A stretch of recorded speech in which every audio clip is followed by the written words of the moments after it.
আজ আমরা ক্লাস 7-এর রায় মার্টিনের প্রশ্নবৈচিত্র্যার সেকেন্ড সেমেটিভ ম্যাথ সম্পূর্ণটা আমরা করব। ফার্স্ট মডেল নম্বর 1 1 নম্বর স্কুল থেকে আজকে করব। বলেছে আমাদেরকে এখানে যে 0.000289 এর বর্গমূল হলো। এর বর্গমূলটা কত আমাদেরকে সেটা দেখাতে বলেছে। এই আমরা অঙ্কটা টুকেছি।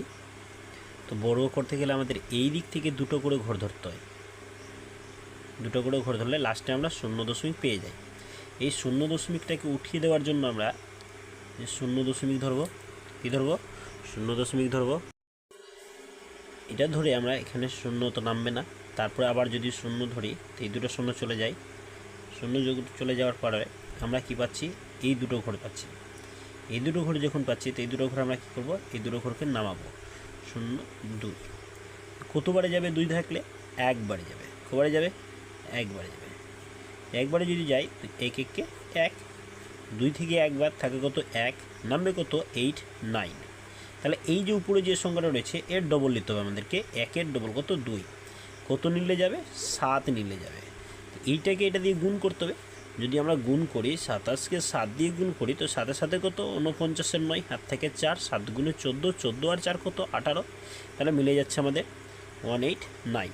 তাহলে এখানে যে সংখ্যাটা হচ্ছে সেই সংখ্যাটা আমাদের দেখতে হবে যে 0.1717। তাহলে এটাই হবে আমাদের উত্তর, ঠিক তো? এটা হবে। দেখো পরের অঙ্কটা বলেছে 64/147-এর সঙ্গে কোন ক্ষুদ্রতম সংখ্যাকে গুণ করলে গুণফল একটি পূর্ণবর্গ সংখ্যা হবে? 4 3 2 7। কোন সংখ্যাটা? আমরা এখানে এই সংখ্যাটা দেখে লাস্টে যে মৌলিক সংখ্যাটা রয়েছে এই সংখ্যাটা দেখে আমরা বলতে পারি যে বি দাগের অঙ্কটা অর্থাৎ 3 হবে, ঠিক? তো আমরা কি করে বুঝবো? সেটাকে আমরা লসাগু করব। কাকে? এই 64কে। 64কেও আমরা লসাগু করব। 2 বারে করো, 2 3 6, তো 2 2 গুণে কত? 4, আবার 2 2 গুণে 16 2 গুণে 32, 2 2 গুণে 8 2 গুণে 16, আবার 2 দিয়ে 4, 2 2 গুণে 2 4, ঠিক? আবার আমাদের কি করতে হবে? 147কেও করতে হবে। 147কে 3 দিয়ে যাবে প্রথমে। 3 4 কত? 12, 3 4 12, 3 7 21, 3 7 21, তো 3 9 27, 27 যাচ্ছে কত? 49, তো 7 বারে যাবে, 7 7 49। তাহলে এদের সমান আমরা পেয়ে যাচ্ছি যে দেখো দুটা এই দুটা এই দুটা, তাহলে 2 এর বর্গ পাচ্ছি 2 এর square into 2 square into 2 square. নিচের জোড়া কি পাচ্ছি আমরা? দুটো 7 পাচ্ছি, তাহলে 7 এর স্কোয়ার মানে 7 এর বর্গ পেয়ে গেলাম।